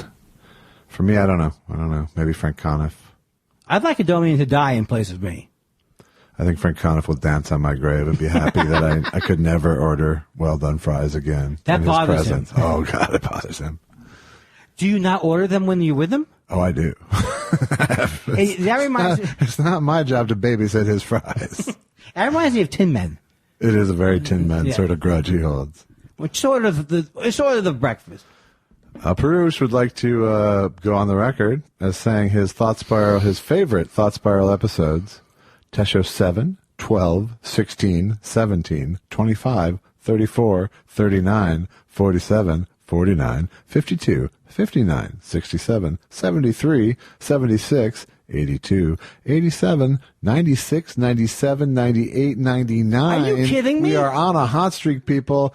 And I re-listen heavily because it's just the documented friendship of two funny humans with whom I share a lot of OCDs and social tendencies. And we caroused at, where did we hang out? Oh, you weren't there, right? When I saw Perush? Where No, we was met it? him at the Improv. He flew out with And then Yoshi, before too. them, I met him You met him in Austin, Yeah. I believe, yeah. What a family. That is so nice. Yoshi Yamamoto says, Andy, why won't you tell us the reason Larry Berger is in the hospital? It's not Larry Berger. What gave you the idea that Phil Rosenthal wants you to hide his near-death experience? Don't you think Judd Apatow's fans would want you to violate Judd's HIPAA for Thought Spiral? There's no way Steve Martin would. Did he have one more? No, that was it. That's great. Well, I can now reveal that the person who was in the hospital was Frank Gorshin. Josh Caterer says, congrats on 100 episodes of pure podcastic brilliance. What would it sound like if Ted Knight and Dennis Miller argued about what to drink? How about a Fresca? How about a Yoo-hoo choo-choo? No. How about a Fresca? No, how about a Yoo-hoo choo-choo? That's his text. I was just giving it its due. Carrie Whedon says, so great to listen to you both talk through all your stuff with grace, intelligence, and compassion. Wow. Not to mention the hilarity. Thanks for being there every Monday. Hope you can hang in there for another 100. I think we will. How many years is that? 2 more years? I think we'll do. I mean, I don't want to predict that we'll do 1,000 shows. I'm very proud of us, and I'm happy that people. You know, I've said this before, but if Monday still can be the hardest day to face sometimes. Yeah. And so when you and to know that anybody could be cheered up by my whining and complaining and your what would you say you do? Yell at me? Tolerate? Tolerate. Yeah. Hean says, on this momentous episode, care to make an announcement about a momentous tour? God, I'd love to. I wouldn't even mind making an announcement about the paywall. I will announce my tour of the stage at Acme Comedy Company this week in Minneapolis. My God, you did that seamlessly. Tuesday through Saturday night. I'm recording my album Wednesday and Thursday night, the 10th and 11th. Come down to Acme. Okay. How do you feel about it? Are you ready to go? I go, yeah, I feel good. You know what I was doing? Today I was actually creating a sort of mock-up, taking recordings of stuff so I could see how long stuff was. And I've done that before. That's a laying good it thing. in order on a timeline from different shows. Don't forget to allow for laughs. They're in there. They're in there now. Oh, you mean you're lining them up by show? I'm doing it in audio. I'm editing an audio. I'm patching together of like a live fake version shows. of the album itself. That's amazing. Going bit with. I've never done that much work in my whole life. I did. I was in 2 Adderall day today doing that. We sound like the most pathetic drug users. I had to get a Vivarin. Vibrant. Okay, so Dana Schwartz has a 4-part oeuvre here. but we'll give it to him since it's a party.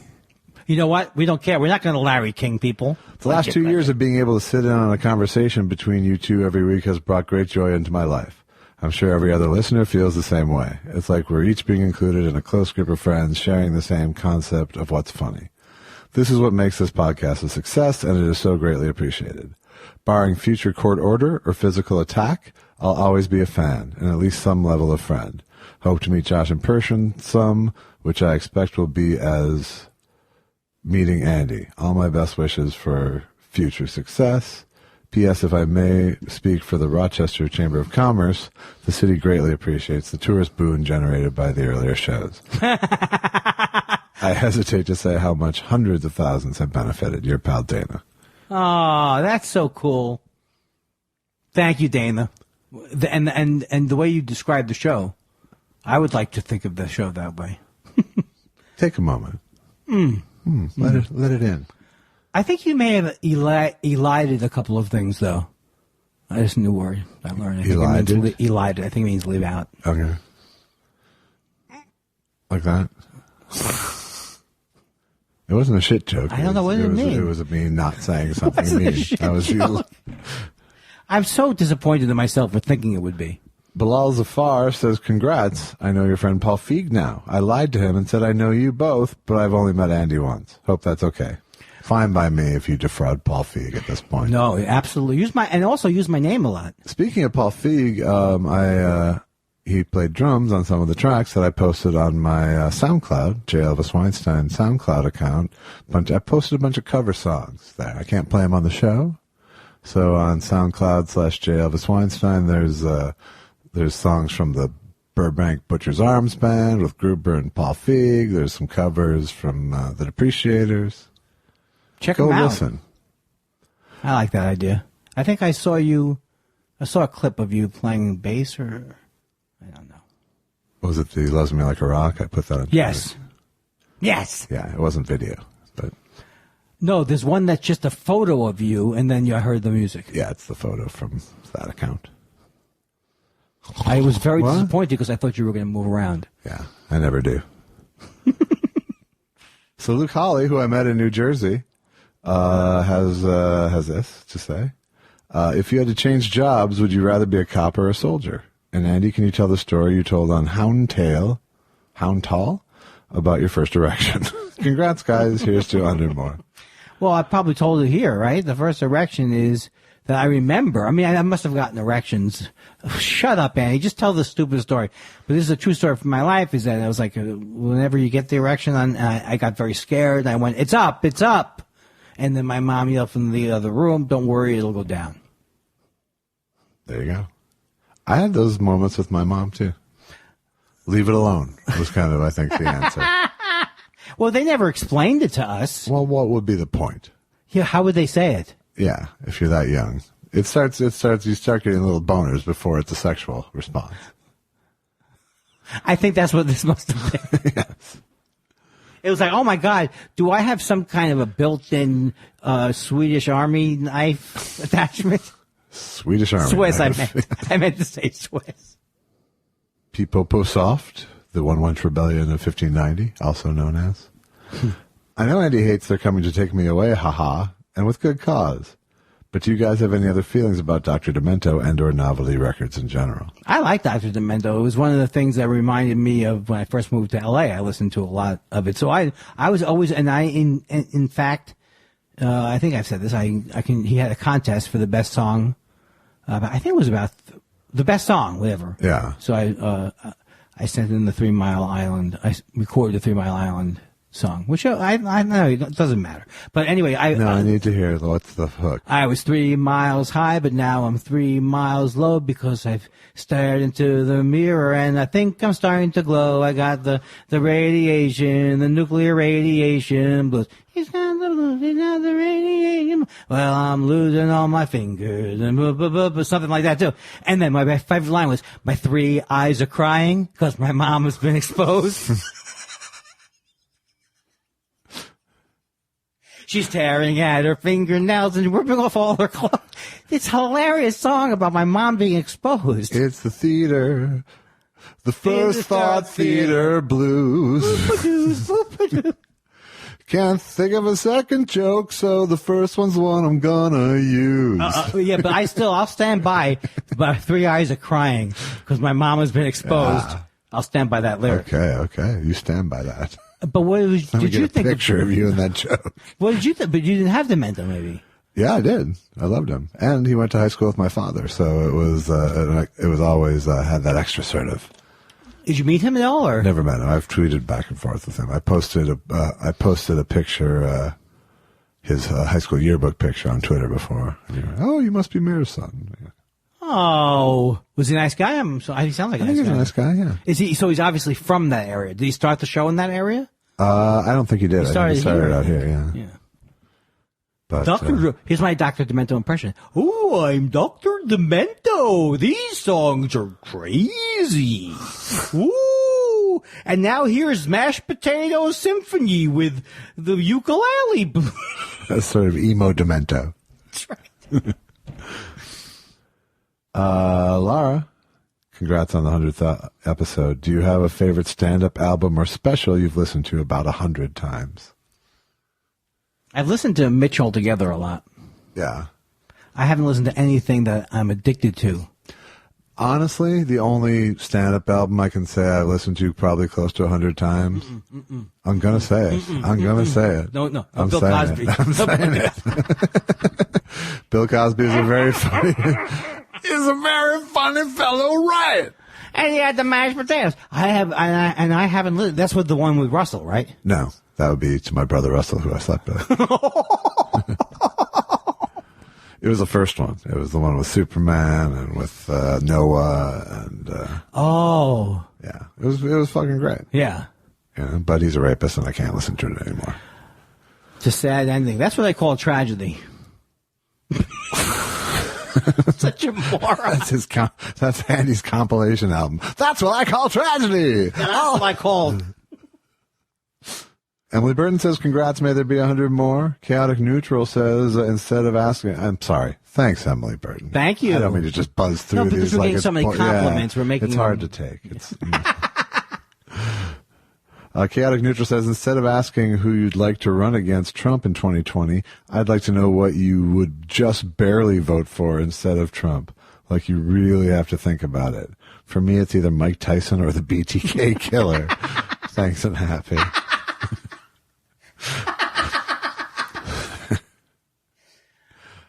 Well, not that he's asking this because he's making a joke, but I do find scored on it. I do find that Beto's a little annoying to me. I don't know what it is with the Beto. His manner, the gestures are a little annoying. He moves like a 13-year-old boy in puberty. He holds the mic like a teenage punk singer. Still. And it's too gawky to be leadery is the problem. I'm hoping it's not going to be Joe Biden. I'm hoping it's not Joe Biden. Because I just think he's not going to. Well, first of all, anyone who's going to win, right? I would vote for Gregory Peck as Joseph Mengele before I would vote for Donald Trump. The PTK killer. I just saw that. That's the true crime thing I just saw. Kielbasa Wood Glider says, hey, boys, release number 1 with Tesho 100. Also, congratulations. It's there. Just scroll down. How about that? Sounds like a question I would ask. Wow. How do we get that test show number 1? Well, this is podcast, so not that easy to get. Yeah, you'd never be able to figure out that code. Julian Valentich says, Mazel tov, fellas, on hitting the century mark. Nice job, babe. You got me wondering how Foster Brooks and Andy would react to a spicy etouffee if they were at the same table. Give me a little bit of the etouffee. Oh, it's just normal. It's just normal jambalaya. What's the problem? Is it spicy? Well, it is jambalaya. What about the etouffee? Well, that etouffee is not very spicy at all, but little girls will eat the etouffee and they won't have no problem with it. It's, maybe I could pour some milk on it for you or something. I don't know. Etouffee is it spicy? We make a white rice. But Foster Brooks, I don't know. I think I want to. I can't do it. I'm serious. The jumbo. The jumbo. The jumbo. I'll have the gumbo. I'll have the go. I'll have the go. I'll have the go. Give me some jambalaya. It's just unbelievable how the joke really has no inherent logic. Gumbo. CJ wants to know, can I be a fan of Andy and Ricky Gervais asking for a friend? Of course. This has come up a lot recently. You did have a little weekend thing. I did. I wanted to. Here's what I said to myself. There's two things that are happening. I said, I'm going to cut this off before it becomes a problem for Monday. Yeah. And the other thing is there's something about how they send things now. Yeah. You don't see everything anymore. Well, because you blocked him. No. What happened was I unblocked. No. I went to see what was happening. Right. And he had unblocked me. No. You're the one who blocked him. Because I saw his tweet. It was like, he's someone who used to write me a million times, and then I didn't respond to him ever, and he blocked me. Right. So I blocked him. Then I came back and noticed that he blocked me. Yeah. So then I said something about it, that he had blocked me, and then he unblocked me. All while saying he never. Right. Yeah. Are we going to go see Afterlife together? But it is really silly. What's ridiculously hacky of his people is the "Who's Andy Kindler?" as if that's a jab. And there's like hundreds of people going, "Who's Andy Kindler? I don't know. Tell me who he is." Like, you'd think you'd see the first 100 people have already said it, and think you're going to still score with Ricky with "Who's Andy Kindler? I don't know. You're the famous one. He just joined." Andy Who is another one too. Yeah, exactly. I tweeted about that today. What did I tweet? I forget what I tweeted. I said it's easy to mute them because they all have the same joke. Stand By Your Man says, many thanks to you gents for lots of laughs, things to ponder, and wonderful comedy, movie, and music recommendations. Congrats on making it to Tesha 100. For the Thought Spiral New Year, I'll ask, how has the pod enriched your lives? Well, I go back to the friendship thing again. It's enriched our friendship. It's cured. Well, you know what? It really has given me a thing, maybe not the first time, but a thing like, it's been a while since or maybe never since I've done something like this, where I did it and kept doing it. All right. So that feels great. And it also feels challenging because I don't think I ever quote master it.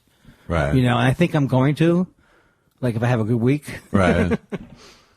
It's enriched my lives in many ways, I think.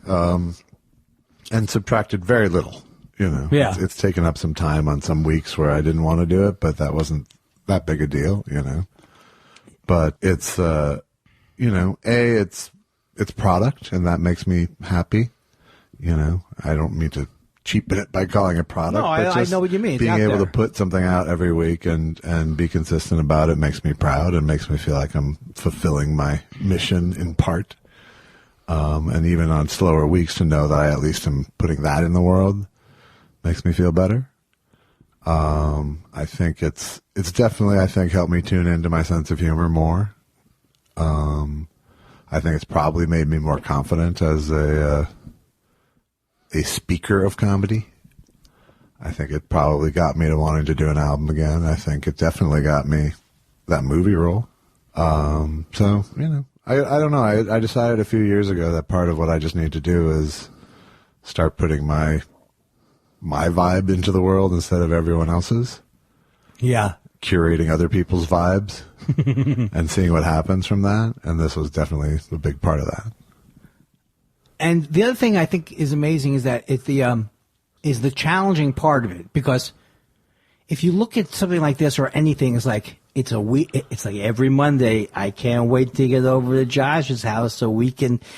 It's not like that. It's not like a. It's a job at this point. It's a job. It's a job. It's like, but a good job. It's like when my dinner with Andre, I always think I love when you go out for dinner and it's got all that depth to it. Right. But the desire to have every week be that is just impossible. Absolutely. And so the challenge is kind of like doing something that you've committed to over and over and getting past different things. I think the more you do it, I just do get past certain things, and also lets me know what I need to work on too, because I I talk about it in therapy all the time. I say sometimes I'm doing the podcast, it's just like I can't get off of thinking about what I'm thinking. Right. You know, and so then I get mad at myself for thinking of what I'm thinking.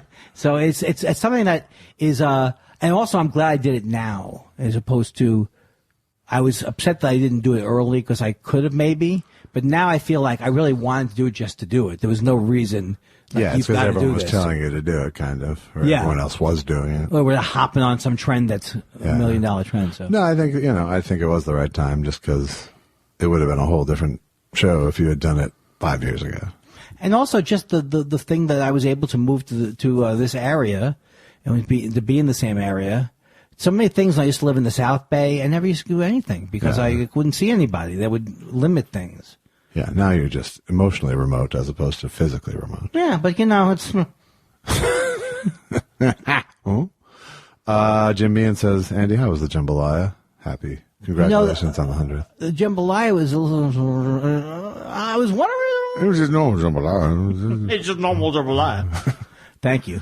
Madsen, we'll finish with Mad City Architect saying, I listened to test show number 1 as suggested. It took Josh 1 minute, 39 seconds to hate the podcast. It's true. That's what he said. I hate this a minute 39 in. And I said I was about to say that. So it has been a fun journey. I think this, I feel like, having listened to 1 to 100, and I didn't listen to 1 to 100, but having listened to number 1 from 100 now, Yeah. I feel like, all right, so the next 100 we'll start bringing some more Yes. innovations in. So it's not just how was your week every week. You have to innovate because otherwise things will get stale, but there's never going to be, it's not going to ever, I don't know, it's never going to be a panel show at one point or it's Right. always going to be in the same vein. If it goes on. I'm going to give ourselves the 100th anniversary present and say no homework for next week because Josh! I got to work on my act for the And you're album. leaving, and we're doing it before you leave. Yeah, we're going to go Saturday night this time. So bring the champagne. Yeah. So thanks. I love you, Josh. I love Elvis you too. Weinstein. Send us your email thoughts at I love you too, Andy. I know, it's a hard thing. I just need to You're get a in rotten, there. dirty swindler, but I love you. I know. Very hard for men to express. I'm pretty good at I love you with dudes. I mean, not random dudes, but Right. but I would say I have a handful of friends for whom that's a common exchange. That's cool. Send us thoughtspiralshow@gmail.com.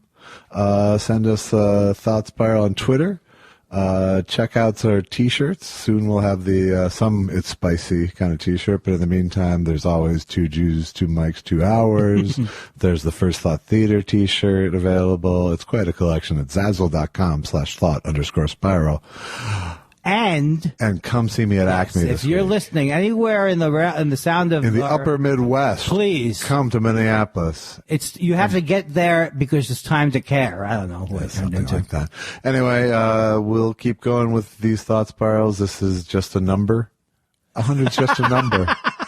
I think that is a great T-shirt. 100. Okay, I'm sorry, I'm too much into the T-shirts, but 100 is just a number. You know what? I dedicate myself in this next 100 episodes to work on my laugh a little bit. Okay, I think fair enough. Bring it down a notch. Yeah. This next 100 will all be all about decackling the show. I don't want to lose it, but I can hear myself in the first show. I was a little Ed McMahon-like. A little bit. We were both forcing it. Yeah. Now we don't give a shit. No, it's all gravy now. We've settled in. All right. Thanks so much. We love, and we wouldn't say love you but we do. To the listener? I don't know. Just stop me. We love you in a way that doesn't end up with you threatening us. Bingo.